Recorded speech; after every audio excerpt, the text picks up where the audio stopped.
ఇవాళ ఎలక్షన్ అయిపోయి నెలబుద్ధి కాదు నాకు.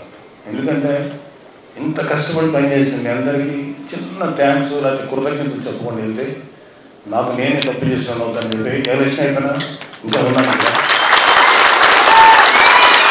సో ముందు ఇక్కడ నలుగురు గురించి నేను చెప్పాలి. స్వామి గారి గురించి ఇప్పుడే చెప్పాను. చాలా అవుట్ ఆఫ్ ది వేలు పనిచేశాను ఆయన. ఆ పక్కన సందీప్ భీమిలి నియోజకవర్గానికి ఇవ్వాల్సింది. ఒకే ఒక మాట అన్నాడు, మాకు రాకపోయినా పర్వాలేదు, నేను ఎప్పుడు కళ్యాణ్ బాబు గారికి అయితే ఉంటాను, హ్యాపీగా ఉంటాను చెప్పి నిలబడ్డాడు.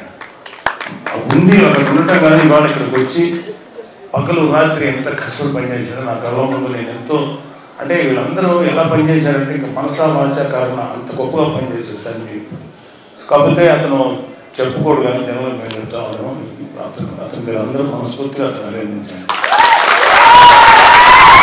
ఎందుకంటే చదువుకున్న వ్యక్తి, చాలా ద్వారపూడి చంద్రశేఖర్ రెడ్డిని మనకు ఎటువంటిది లేనప్పుడు రోడ్ల మీదకి వచ్చి గొడవ పెట్టి ఫైట్ చేసి కేసులు కూడా పెట్టించారు కాకినాడ. అదే అతను అంత చేసి కూడా మేము ఇవ్వలేకపోయాం భీమిని. అది నాకు అనవసరం సార్, నేను పవన్ కళ్యాణ్ గారుతుంటాను కదా చాలా చేసి ఒక కార్యకర్తలాగే పనిచేసింది. అలాగే మహేందర్ రెడ్డి, ఆయనది యాక్చువల్గా తెలంగాణ, ఆయన శంకర్ కూడా రాలేదు ఇవాళ, వాళ్ళిద్దరు తెలంగాణ. ఎప్పటి నుంచో పవన్ కళ్యాణ్ తోటి ప్రజారాజ్యంలో పనిచేశారు, తర్వాత జనసేనకి వచ్చిన తర్వాత పవన్ కళ్యాణ్ గారితో పనిచేశారు. అలాగే మన ఇక్కడ రాలే ఇవాళ శంకర్ కూడా, ఆయన వీళ్ళు పగలు రాత్రి అంటే ఎంత స్ట్రెస్ తీసుకున్నారో నాకు తెలుసు, ఎలాంటి వ్యక్తులతో డీల్ చేశారో నాకు తెలుసు. వాళ్ళు మనస్ఫూర్తిగా పనిచేశారు. ఇంకా అంటే కొన్ని విషయాలు నాకు కూడా తెలియదు, ఆయనకేమో ప్రెసిడెంట్ గారు డైరెక్ట్గా ఒక అవగాహన ఉంటుంది. మనస్ఫూర్తిగా పనిచేశారు మహేంద్ర గారు. ఆయన అందరికీ కూడా ఒకసారి ఎవరైనా తెలియదు. అలాగే నా స్నేహితులు, చిన్ననాటి స్నేహితులు, కాలేజీ ఫ్రెండ్స్, మేము అన్నీ అయిపోయిన తర్వాత పవన్ అంటే ఇంకా జీవితంలో అదేదో చిన్న వ్యాపారం తీసుకుంటా, ఎడ్యుకేషన్ బిజినెస్ తీసుకుంటున్నారు. ఒక మంచి తండ్రి గారి దగ్గర నుంచి ఒక ఉన్నతమైనటువంటి బ్యాక్గ్రౌండ్ ఉన్న వ్యక్తి, కమ్యూనిస్టు వీళ్ళ నుంచి వచ్చిన వ్యక్తి అయినా, ఈయన కూడా కమ్యూనిస్టు భావజాలంతో కలిగిన వ్యక్తి, మానవత్వం, హ్యుమానిటీ ఇలాంటి ఎన్నో తెలిసిన వ్యక్తి. చాలా మంది వాళ్ళు యుద్ధాలు చేశాడు. ఇప్పుడు మీరు కుర్రోళ్ళు ఎంత ఆవేశంలో ఉన్నారో అంతకు 100 రెట్ల ఆవేశం ఆ రోజులు మాకు తెలుసు. అజయ్ గారు కాలేజీలో కొట్లాడిన వ్యక్తి, యూనివర్సిటీస్, కానీ కేవలం మంచి కోసమే పనిచేస్తారు కానీ అప్పుడు కూడా మంచి కోసమే పనిచేశారు. 10 మందికి హెల్ప్ చేయాలని తత్వం పనిచేశారు. ఆయన పవన్ కళ్యాణ్ గారు మీరు చెప్పితే అజయ్ గారు మీరు మా కోసం నిలబడతారంటే మనస్ఫూర్తిగా వస్తాను బాబు అని చెప్పి, అంటే మా కళ్యాణ్ బాబుని మేము కూడా తెలుసు, కళ్యాణ్ బాబుని చిన్నప్పుడు స్కూల్లో చూసిన వ్యక్తులు. సో అలాంటి వాడు ఒక మహానాయకుడికి ఎగినప్పుడు మీరు ఏం చెప్పినా చేస్తారని చెప్పి ఆయన భావాన్ని యథాతథంగా అమలు చేసి చూపించిన వ్యక్తి ఆయన. తర్వాత ఆయన కూడా గత 2-3 నెలల నుంచి ఫ్యామిలీని వదిలేశారు. మధ్యలో ప్రెసిడెంట్గా పిలిస్తే వెళ్ళి మళ్ళీ వెంటనే వచ్చాం. సో ఆయన మనసా వాచాకారంగా పనిచేసిన వ్యక్తి. నా స్నేహితుడుగా కాదు, జనసేన నాయకుడిగా ఎంత కష్టపడ్డాడు నాకు తెలుసు ఇవాళ. సో నా స్నేహితుడు కాదు కానీ నిజంగా అంత కష్టపడి ప్రతి చోటకి వెళ్ళాడు, ప్రతి వాళ్ళని కలిశారు, ప్రతి వాళ్ళు ఆవేశంలో ఆయన ఎన్నో మాటలు అన్నారు. కానీ ఆవేశాన్ని అర్థం చూసుకున్నాం తప్ప తప్పుగా అనుకోలేదు. ఎందుకంటే అడిగిన వాళ్ళందరూ మంచి ఉద్దేశిస్తున్నారు కానీ వాళ్ళు ఆవేశంతో మాట్లాడారు. సో అవన్నీ మనస్ఫూర్తిగా తీసుకొని చాలా చక్కగా తృప్తిగా ఉన్నారు ఆయన ఇవాళ. ఆయన మీ అందరికీ మనస్ఫూర్తిగా సేవ చేసినందుకు మీరు ఆయన ఒకసారి ఇంకా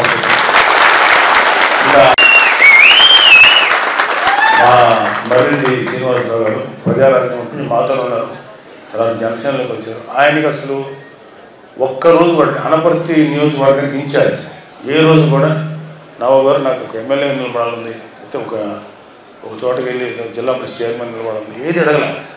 కేవలం మా కుటుంబం అంటే అవ్యాజమైన ప్రేమ. కళ్యాణ్ బాబు గారి యొక్క ఆలోచనలు, కళ్యాణ్ బాబు గారి యొక్క పార్టీ విధి విధానాలకి చాలా ఇన్స్పైర్ అయ్యి ఎప్పుడు బయటికి రాలా, ఎప్పుడు వెనకాల నుంచి పనిచేసేది, వెనకండే అందరినీ మోటివేట్ చేసుకుంటూ వచ్చిన వ్యక్తి.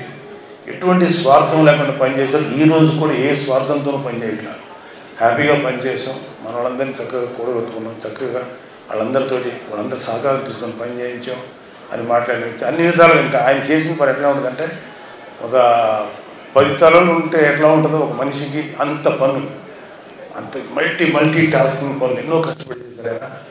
ఆయనకు ఒక టైంలో చూసి అంత భయం వేసి కోపం కూడా అసలు కోపం దానికి రాదు, అలాంటి వ్యక్తికి కూడా కొంచెం కోపం వచ్చింది. అంటే ఎంత కష్టపడ్డాడో మీరందరూ అర్థం చేసుకోండి. మర్రెడ్డి గారు ఇక్కడ ద్వారపూడిలో ఉంటారు, ఎప్పటికీ మీకు అందుబాటులో ఉంటారు, మేము అందరూ అందుబాటులో ఉంటారు, వేరే తర్వాత చెప్తాను. సో ఆయన కూడా మీ అలాగే తుమ్మలపల్లి రమేష్, ఆయన మాటల మనిషి, జాతర మనిషి, జగ్గంపేటకి చాలా ఇన్ఛార్జ్గా ఉన్నారు ఆయన. జ్యోతుల్ నెహ్రూ గారికి జనసేన తరఫున మనస్ఫూర్తిగా పనిచేసింది, ఆయనకు కూడా మీ అభినందన తెలియజేయండి.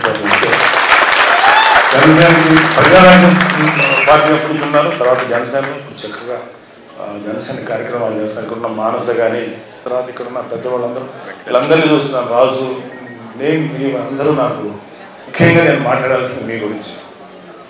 మీరనేవాళ్ళు కనుక ఈరోజు బూత్ లెవెల్లో కష్టపడి పనిచేయకపోయింటే మాకు అంటే ఎంత అద్భుతంగా పనిచేశారంటే మీరు. అది 2019లో జరగల, ఇవాళ పిఠాపురం అది సాధ్యమైంది. అద్భుతంగా ఒకళ్ళెవరో ఫోన్ చేసి, ఏమండి మధ్యాహ్నం ఫోన్ చేసి 4 o'clockకి 3 o'clock మన వాళ్ళకి అప్పుడే సంబరాలు పడిపోయారండి, అందరూ వచ్చేసి ఆడుతున్నారంటే నేను చెప్పాను, బూత్ లెవెల్లో పనిచేస్తున్న ఏ జనసేన కూడా బయటకు రాలేదు, అక్కడే ఉన్నారు, కష్టపడి పనిచేశారు. ఈవీఎంలు స్ట్రాంగ్ రూమ్లోకి వెళ్ళి లాక్స్ దాకా ఉంటారు, బయట హడావిడి లేకపోతే ఎంజాయ్ చేసింది మన ఈ బూత్లో పనిచేయని జన సైనికులు ఉంటారు, వాళ్ళ సంతోషాన్ని మేమే అక్కడ ఆపుతాం, వద్దండి వాళ్ళు హ్యాపీ దొరికి అరుస్తున్నారు, ఏం చేస్తాం చెప్తాం, అరే బాబు కొంచెం నిదానం ఉన్నాడని. మాకు తెగ వచ్చేస్తున్నాయి పెద్దవాళ్ళ నుంచి కాల్స్. ఒక పెద్ద డిపార్ట్మెంట్ నుంచి ఫోన్ చేశారు ఆయన, సార్ మేము కుర్రోళ్ళు కండువా వేసుకున్నారు సార్. నేను అనుకున్నాను తెల్లక, మాకు జనసేన కండువా ఉంటుంది తెల్లగా, అది అనుకుని ఎవరు కండువాలు వేసుకోవద్దు. తర్వాత వచ్చి మన వాళ్ళు ఏమన్నారంటే కండువాలు తీసేయమంటే మీరు ఫ్యాన్ తీసేయండి అన్నారు వీళ్ళు.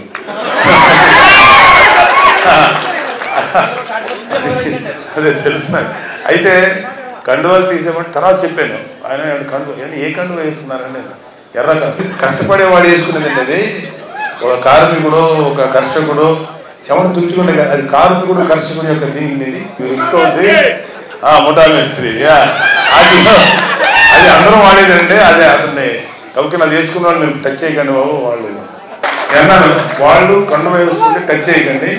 అది కాకుండా వాళ్ళు ఏదైనా స్లోగన్స్ ఇచ్చారు, ఇంకోటి అంటే మీరు వాళ్ళు చెప్పచ్చు, లేదా మీరు ఏమైనా తీసుకోవచ్చు, కండువా వేసుకున్న దానికి మాత్రం అరెస్ట్ చేయండి, వాళ్ళ మీద ఎటువంటి చర్య తీసుకోకండి సార్, మీకు అది నెగిటివ్ అవుతుంది, అది తప్పు కాదు, అదే జనరల్ కామన్ నాకు సింబల్ అని చెప్పి చెప్పడం జరిగింది.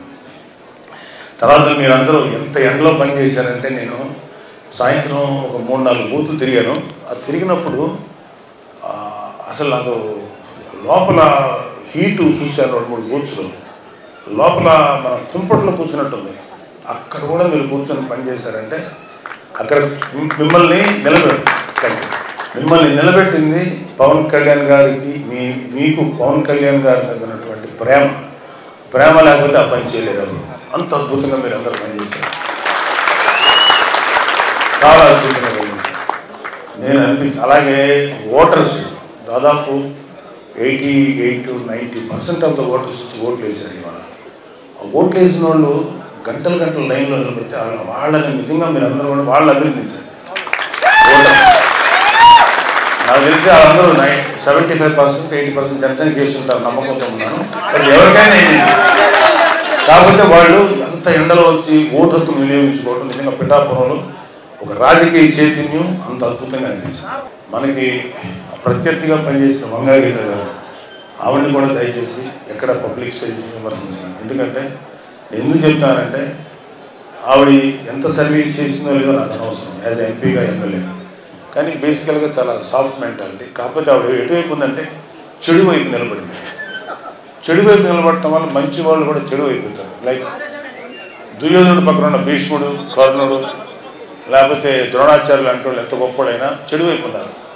అదేవిధంగా మంచి వైపు నార్మల్ వ్యక్తి ఉన్నా అద్భుతంగా ఉంటాడు. కాబట్టి అందువల్ల ఆవిడకి ఏదన్నా అనొచ్చు తప్ప విమర్శించాను, కానీ ఆవిడ ఎప్పుడు అనకండి. ఎందుకంటే ఆవిడ మన ఆడపడుచులాగా ఆవిడ గౌరవం మన వాళ్ళకి. రేపు పొద్దున ఎప్పుడైనా ఆవిడ కనపడినప్పుడు కూడా మనస్ఫూర్తిగా ప్రేమ పలకరించాలి తప్ప ఆవిడ మిగతా చేయకూడదు. 3న అందరం ఒక మంచి న్యూస్ వింటారని నేను కూడా అభిలషిస్తున్నాను. కూటమి రాబోతుందని అన్ని చోట్ల రిపోర్ట్లు వస్తున్నాయి. బట్ మనం ఆ రోజు ప్రాక్టికల్గా చూద్దాం. అప్పుడు దాకా మీ ఆవేశాన్ని అది ప్రస్తుతానికి మీ కుటుంబాలతో చక్కగా గడపండి. మీరు అందరూ కూడా ఎంతో కొంత దూరం అయి ఉంటారు మీ కుటుంబాలు మాలాగే. వాళ్ళందరితో సంతోషంగా గడపండి. ఎవ్వరు కూడా కులాలు మతాల గురించి కాదు. మా పవన్ కళ్యాణ్ అన్నారు, అది పవన్ కళ్యాణ్ గారు సాగు.